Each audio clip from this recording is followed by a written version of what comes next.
I'm honored because we've never been able to do this before, and we're able to do it because I have some friends in the hotel industry here because I live here. So this is Stephen Yang. He's the head of Yang Capital, and they invest in hotels, and he owns a number of hotels, and Barely, still. yeah. So anyway, Stephen, you want to just give us just a brief background about yourself, and before you do that, just describe yourself briefly. Yeah. So I'm just going to I'll give you an example. I am a white male, brownish gray hair, of a certain age, and I'm wearing a turquoise sweater, and I'm told that I have protruding ears. Is that true? How do I follow Yes. that? Okay. I'm an Asian American male, 47 years old, I'll disclose. And I'm wearing a lot of navy today. I guess my relationship to ability is limited, right? I think I had lived in New York for a while, and in order to stay sane, when I was living in New York, I did triathlon and cycled a lot. And we had tried to go after the New York City host of the Olympic Games, and the triathlon was held with the Olympics, the Paralympics. So right after my start was Paralympic athletes, right? And it was the first year they ran this, so they ran us against the tide of the Hudson River. So it was like a 1 mile swim turned like a 5 mile swim. And I don't know how many of you have been to Central Park, but there's a hill in the back, and I got passed by a woman on these blades, I think they call them, right? And I was just like, wow, so inspired by this woman. That was kind of the moment where I said,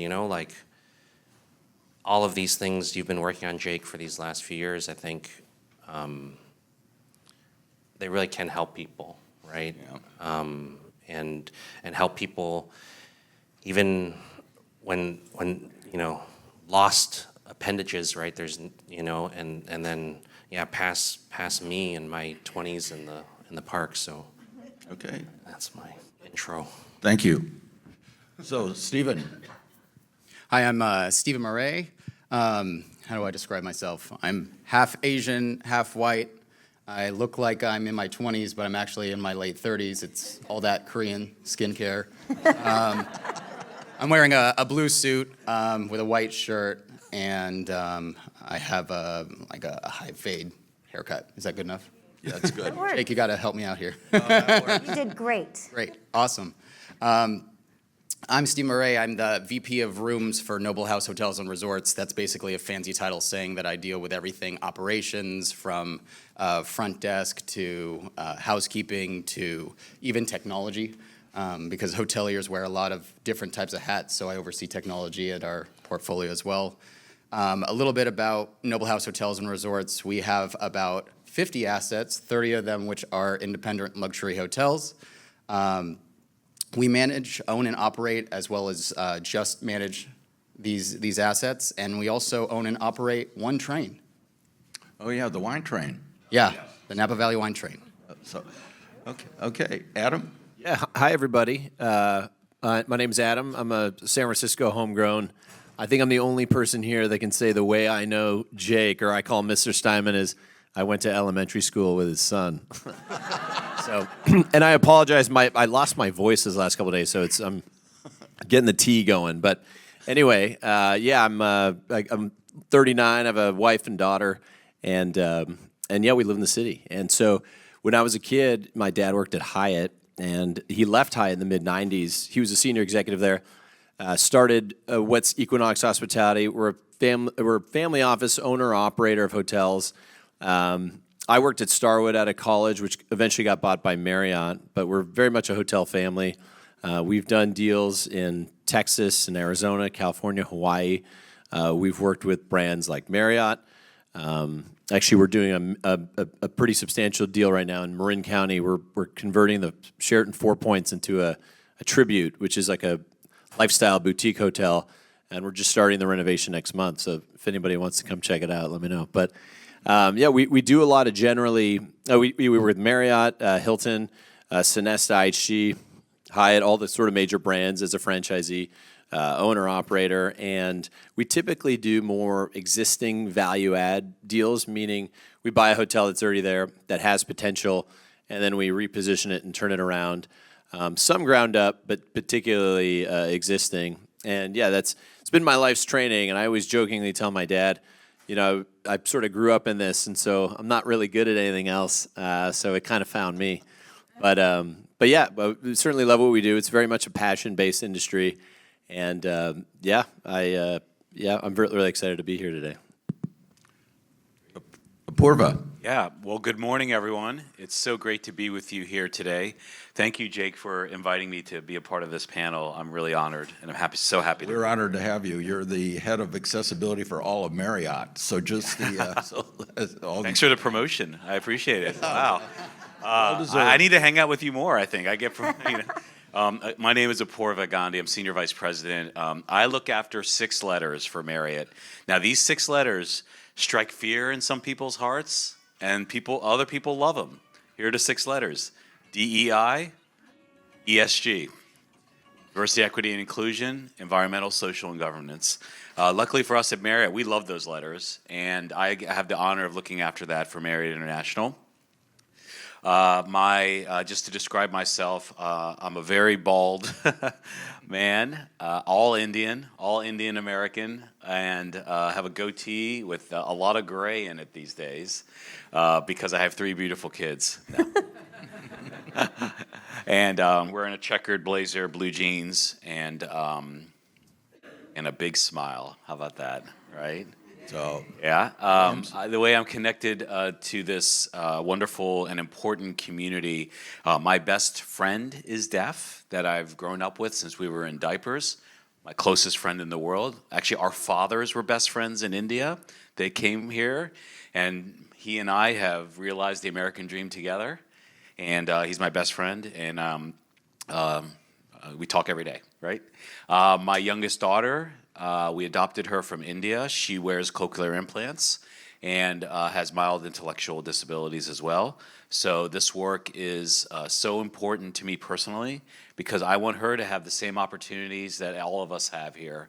I started off my career at the front desk, and I want my daughter, my youngest, to be able to do that and have a great career and do great things in what I think is the best industry in the world, hospitality. Would you guys agree? Totally agree. Yeah. Thank you. the travel industry is really the toy department of life. That's what it is. Anyway, let's just talk about the nice thing about having these hotel senior executives here is they're very direct and honest about the questions they answer. So what I did a survey of the industry before I started Travelability, and I talked to about 50 people. These were hotels, attractions, bloggers, museums, and what I found was that the museums and the attractions, their mindset around accessibility was really one of idealism, because they saw people with disabilities every day, because they dealt with the local community. They saw groups, senior groups, student groups that had people with disabilities. And then I talked to destinations, and their attitude was they were kind of confused as to, they saw the importance of it because their purpose is to be the canary in the coal mine, to tell their industry what's next, what they have to prepare for, so that they can create the infrastructure that's necessary for that. And their mindset was one of growth. And then I talked to the hotels, and so and I found that the mindset was really around fear. And it was fear of litigation, fear of complaints, fear of, so I wanted to ask you, just individually, to just be very forthright as just what's been your experience around accessibility? Because when I spoke with Stephen, he said, and it's because of serial litigation, I think, and demand letters. So go ahead and just, if I could ask each of you to just address the question. And then I'm going to play a brief PowerPoint slide deck that I sent to all of you.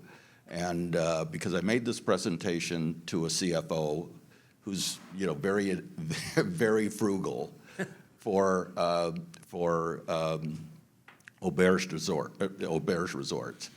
And so, anyway, so I have prepared it for her, so go ahead. But Jake, give me some geographic context of your survey. Was it Asia, Europe, U.S.? U.S. Just U.S., I think it's remarkable, by the way, you have assembled like 4 of us that all have Eastern backgrounds, because if you look at the, we were Marriott Developer of the Year a couple of years ago. I think that's the main reason for that is because my last name was Yang and not Patel, and, all of us, I think, in the industry, I think one of the things we really struggle with as an industry is litigation, particularly in this state. So, in the period of I'll get the years wrong, but let's just say 2012 to 2018 roughly, there was an attorney who was handicapped, and without going into any of these hotels, he was suing all of us, through demand letters very, very effectively and making a very, very good living for himself. And that's where the fear, I think, comes from locally, Jake. If I could speak for my other owners up here. I travel a lot to Taiwan. My family, is from there, and Taiwan is the first country in Asia to legalize gay marriage, right? And it's a very progressive state. And when you go to the hotels in Asia, they tend to be fairly new, right? They tend to like Western brands like Marriott and build new hotels. So they'll have a lot of mechanisms within the hotel to open doors, to ramp things. And then in Europe, when I travel in Europe, I tend to stay in very small hotels, right? I find that one of my favorite things about Europe is just you still can eat with the grandfather and the father that, started the hotel and now cook for, it's like this, the family business sort of that existed here 50 years ago and no longer really, or is kind of getting squeezed out, I think, especially in the last 5 years. But, I think what you heard from all of us up here is that, if you stayed in the hotel business as long as we have, you are a glutton for punishment, okay? Like, it's not the easiest industry.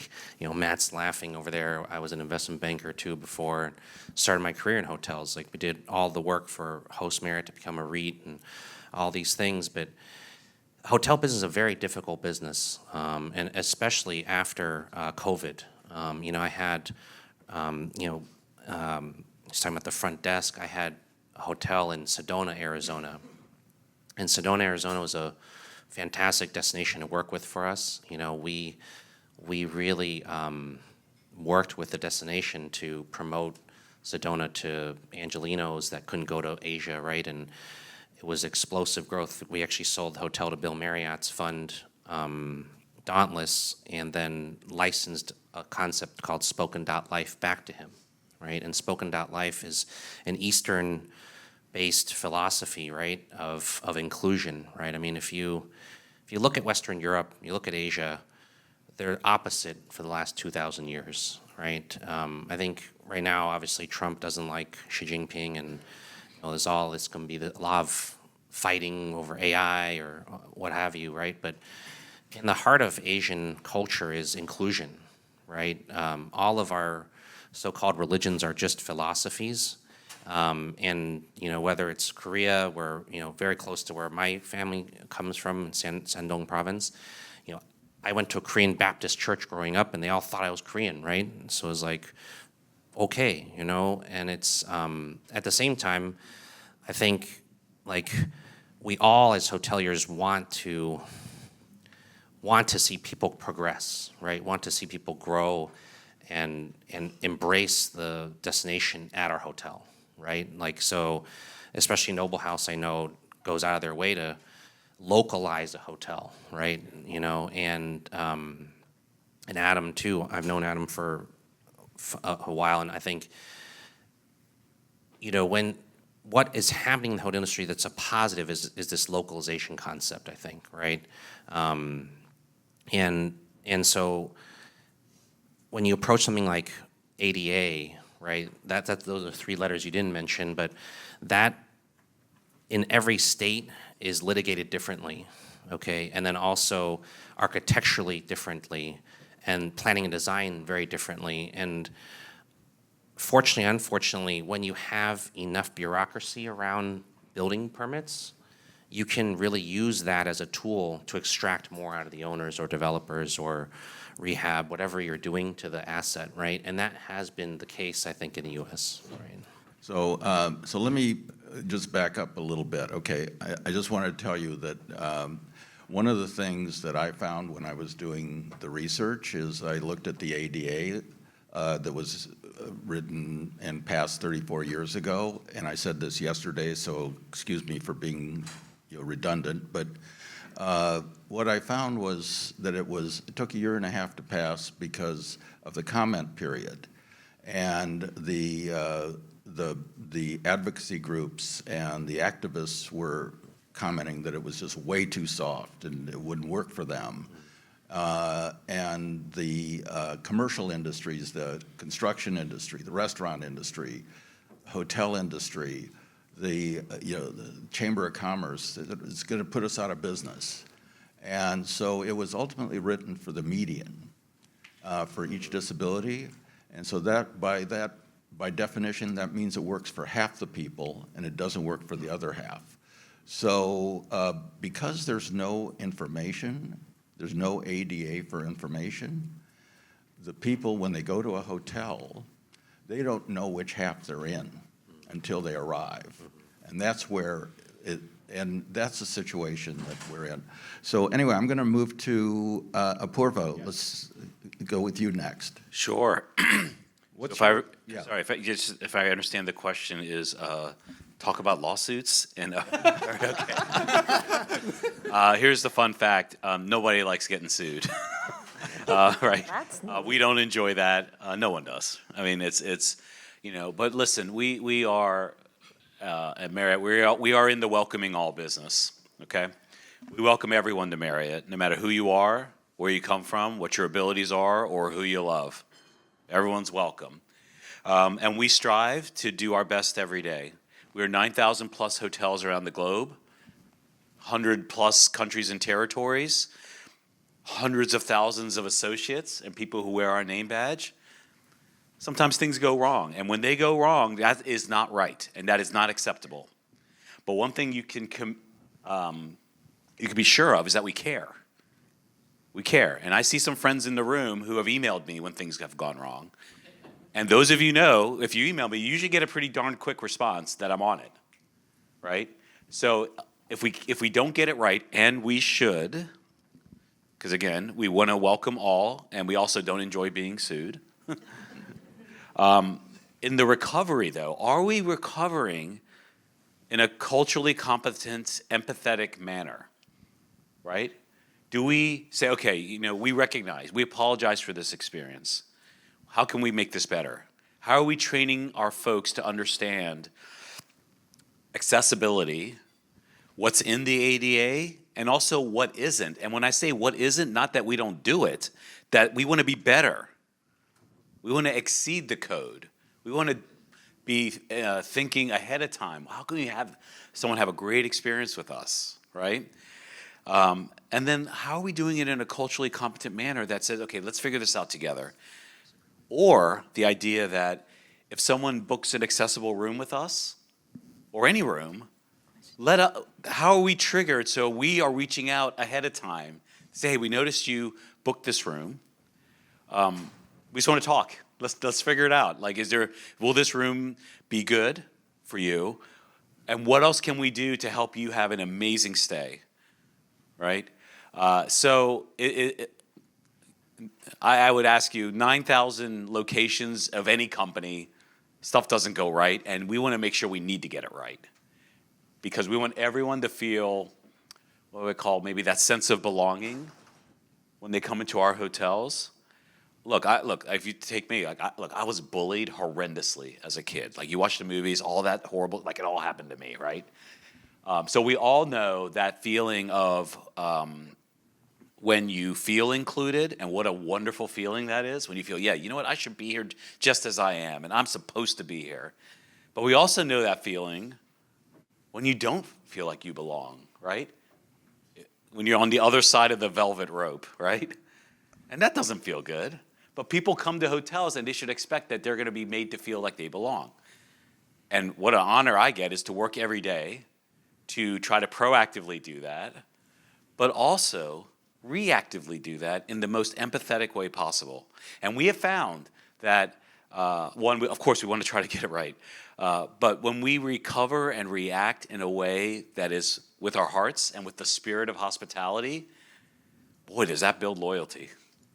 Boy, does that build people say, you know what, this didn't go well, but I really dig the way you all worked with me to figure it out.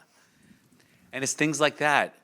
I mentioned before, I used to work at the front desk, and I had a manager who said, hey, listen, at the end of your shift, when you're getting near the end, that might be your 100th check-in, but for that guest, it's their first. So what can we do to make sure every interaction is full of empathy, belonging, cultural competence? And if we can do that, look, lawyers are going to be lawyers. They like to, they're going to sue people. But I feel, and we want to address those, right? Look, we take those very, very seriously. I work with our lawyers a lot. But we want to make sure that we're doing everything we can to try to prevent that stuff. But it's hard. It's hard. And I'm not going to tell you we get it right, because we don't. But what I will commit to all of you is you have an advocate in me. And some of you I know, because I recognize you, And I hope you feel that I acted in a way that it was quick, empathetic, and caring, and tried to get to the root of the problem really fast. So there you go. Okay, thank you. Adam? Yeah, no, I think a lot of the comments made are probably things I would have mentioned. I would say, I got into this industry because I love hospitality. When someone comes over to the house, like, can I get you a glass of water, or are you hungry? And so it's generally kind of our nature.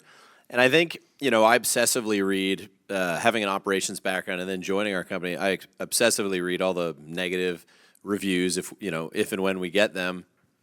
I think that it's generally, it's not even just, in this subsect, I think we always want every guest to feel welcome and included and have the best stay. I think, within this, sometimes you have the best intentions, and there is a little bit of fear, despite everything you try to do correct, that there was one thing you made a mistake. And, as you mentioned, then all of a sudden you have a lawsuit and you look like this horrible, company or big, when you didn't even realize in the first place what was going on. So it's not to play like a victim or anything like that, but a lot of it is fear motivated. And I think in the last few years, especially with inflation, inflation's so much more. I was going through some insurance costs. Insurance costs from 2019 to this year are up 256%, on average in the country. That's from Star reporting, but that's a huge cost center. Labor costs 30% more, power, utilities, soap, everything just costs more. And I think the industry is getting squeezed in a lot of different ways. So it's harder these days, I think more than ever, to just try to yield something to the bottom line. And so sometimes I think you're kind of balancing with doing the necessary, appropriate things to welcome anybody, particularly, with, ADA, but sometimes when you get a letter that, something obscure in the parking lot that nobody sees or nobody uses is in violation of something that you weren't aware of, it can cause a lot of heartburn. So it's tough. In our industry, we always want people to be welcome and never, offended or off-put that, the operator's not doing everything they can to make the stay incredible. But yeah, it's something that sort of keeps you up too, that like, we're doing our best, but, we just have to sort of make one mistake and it could really cost us or hurt a hotel really badly or put you in a really tricky situation. So it's a delicate balancing act, I think, too. Stephen Moraes? Go ahead. I'm just going to compliment everyone here because we've all worked at the front desk, it sounds like. And early in my career, I worked at the front desk quite a bit. And ADA and just serving guests with disabilities has really evolved since I was at the front desk. And I'm sure you agree to what it is now. And it really has taken off in the last 5 or 6 years. But when I was first at the front desk, a lot of it was just checking a box, getting through some training, and you don't really learn the training when you're at the front desk, right? You're just basically checking the box because that's what you were told to do. But now it's really evolved more into a point of inclusivity, and so I'll give you an example story. I had my first director, I guess, services role, which is a straight up just service across the whole entire hotel. And I received a phone call, I think it was like my second month or anything like that, and I received a phone call from this gentleman. And he had a special needs daughter that was in a wheelchair, and I could just hear the stress on his voice. I could hear it, and he said, I really need to find a room. We're going on vacation for 2 weeks, and we're only going to stay at the hotel, and very low-key, and we're not going to be touching the front desk, like trying to sell himself to me. And I said, you know what? I can understand. Just come. You told me the situation, and I said, you know what? Just come to the hotel, or I'll FaceTime you or whatever it is, and I'll show you the room or whatever you need to do. And so he showed up at the hotel ahead of time, ahead of his vacation, and I walked him into a couple of rooms and found out what he really liked. And we went into this one room. He's like, I love this room. It's perfect. It's perfect for us on our vacation. And I said, well, just to let you know, this is not ADA compliant. Like, this is not ADA compliant, but this is not an ADA specific room. This is not, there's no roll and shower. It's not really meant for a wheelchair. It's just a standard room that any guest would book. And he said, no, this is perfect. I wanted this room or anything close to it. And really just, and so they ended up staying. They stayed for 2 weeks. I met his daughter, and they ended up staying the next 5 years when I was getting promoted into that position at that hotel. And he had my cell phone, so he would call me every single year around like July to book his trip. And there's one year when I was out, and he called the GM, who was my boss at the time, and he said, no, I don't want to speak to the GM. And so the GM, of course, pushed it up to corporate, and he spoke to corporate, and he said, no, I want to speak to Stephen. I want to speak to Stephen. And so what I realized is that the service aspect of things when it comes to this is like, they just want an easy, comfortable experience, right? Like, everything that I did, and I still have his number, everything that I did was basic hospitality roots. Like, what's going to be comfortable, what's going to guarantee a great experience, and what's going to really reduce the amount of stress or friction, because it is a lot more to go into the unknown and what room are they going to check me in, right? So, and that's what I've started to notice, is that we've really shifted a little bit more into that direction, but of course, there is the big risk of litigation, and that is really at top of mind for us at the corporate level. And yeah, that's it. I just want to share that story. Okay, so let me go through this deck. So this is called Where a Big Soft Heart Meets Cold Hard Cash. So this was, so I'm just gonna, I sent this to you all, so you probably have seen it, but the audience probably hasn't. And this desk is available to all of you. And so this is from the CDC, 26% of the population has a disability and some form of disability. But if you remove a couple of the items there, you have something on self-care and retirement homes, it's really 15%, comes down to 15%. And recently, Longwoods International, which is one of the primary research companies in the travel industry for states, they conducted a survey of 250,000 panel, and one of the questions was, in 2023, did anyone in your party require accessibility services? And that number was 17% across the country. So it's around the right number. And so who is today's disabled traveler? And this was from the last Open Doors study in 2020. So there's 12.7 million travelers with a disability that traveled in 2019. They took 81 million trips, spent $7.7 billion. But 12.7 million travelers took 68.7 million of those hotel-based trips. So there's 29.6 million trips per year, average age 63, average party size 2.9. And so one of the things is just so these are tomorrow's disabled travelers. And so this was a study by Health Today that they found that there's 77 million baby boomers, of which I'm one of. And so they did a survey. 40% of baby boomers, sorry everyone, 40% of baby boomers self-identify as having had a disability when they turn 65. And so, so be welcoming now and be ready because today there's 12.7 million disabled travelers. And in the next, I think, 2030, there's going to be 30.9 million disabled travelers. So it's going to almost triple. And so just that will have aged will have aged over 65. So this is the business case. They control 70% of the disposable income in the U.S. They stand to inherit $13 trillion globally from their, they could solve the debt problem. So just from their parents. And then 80% are retired, and 63% travel during off-season, shoulder season. That's interesting. And so inclusivity can be affordable. And is hotel website litigation overblown? So we looked at the litigation report and from usable.net. And so they had a list of, where the lawsuits are going for website related, which is really the litigation du jour right now is websites.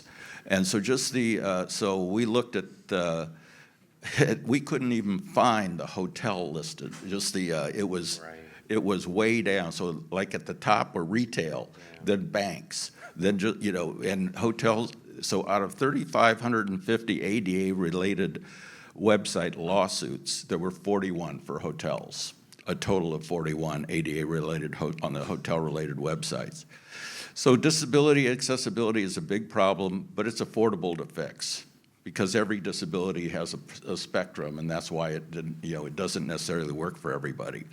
So there are 21, now the blind community doesn't like what's called overlays, and these are sort of widgets that fix websites, and they're about $500, between $500 and free, and they are, for lack of a better term, they are the only way to scale. And right now they're being really disparaged highly by the blind community because they don't work for them very well because of the screen readers and some other things. But the capability of AI is, hopefully is going, there are 480 million websites. There's no way that can manually be, addressed. So anyway, so there's that. And then mobility barriers, 53% of travelers encounter obstacles over night. We have one of our advisory board members is a triple amputee in a wheelchair who spoke yesterday. He found that 80% of the hotels he stays in, they have problems with the showers. And either the shower chair is too far from the water source, or there's no shower chair, and they've given them as much as like pool chairs to use. So so there's this sort of disconnect, and anyway, so a lot of this can be addressed in different ways. So this is I wanted to show you this. This is so there's a tour operator that specializes in disability travel. It's called Tapoos. And he has tour leaders that have a trailer that carry all these objects, because when you're doing a national park tour, you're staying in cabins, you're staying in places that have, like zero accessibility, grandfathered out of the ADA. And these are all items that cost less. The entire list of the shopping list that we have we have a playbook, and all these items in our playbook with a link that can be bought on Amazon to make any hotel bathroom, any hotel sleeping room more accessible. And the number one problem for hotels is heavy doors. And so that's that becomes a real issue, and that can be fixed with an Allen wrench and a screwdriver. And so this is we asked the holiday. This is my hotel. Huh? That was your hotel, right? So just right. Well, this was your hotel, and this is why, because I got Carlene to do this. Right. Just so I asked. We created an FAQ list. I wasn't sure where you're going with this slide. So you recognize. So we had the general manager of the hotel, gave him a list of things to measure, and then we created an FAQ list of about 35 things that they measured, and it was just, what is the height of the bed? You click on, here's the height of the bed. What is the distance from this to that? And you remember that. And so and then they put this information on their website, and they actually took pictures of the room. And I asked them, okay, what did this cost you to do? And it was really the manpower, right? There was no money. And it took your engineer a week, I think, to do that. And then the salesperson took all the pictures. But a week of the engineer is $1,000, right? $1,000? Yeah, right. So there you go. Yeah. There's money. Thank you for your contribution. So anyway, so that's that. And and then training staff. And train staff to provide inclusive service for disabilities. So these are videos that I got from Scandic Hotels. They're less than a minute long, and they're put into the phones of all different job titles. So there's the housekeeping department, there's the restaurant department, there's the reception. And these videos, Apurva, we should develop those together, because these are the things that they can do, because take housekeeping, for example. John Morris was taking a shower, and they cleaned the room, and then the housekeeper actually put the shower nozzle back up. He couldn't reach it. He was alone. He was naked. He had to call. What was he going to do? He had to call the front desk, go out, get dressed, call the front desk, come in, and move that shower up. And so these are just things that that are training oriented. And so this is a quote: "People will forget what you said, people will forget what you did, but people will never forget how you made them feel." So, and I think that's the important thing you guys are all trying to do that builds loyalty. So anyway, I wanted to thank this panel, and because I think this is, this cleared up. We learned a lot. I think, there's empathy on both sides that came out of this. So we know your challenges, and now you know theirs. So thank you, everyone. Thank you so much for being up here. We appreciate you so much.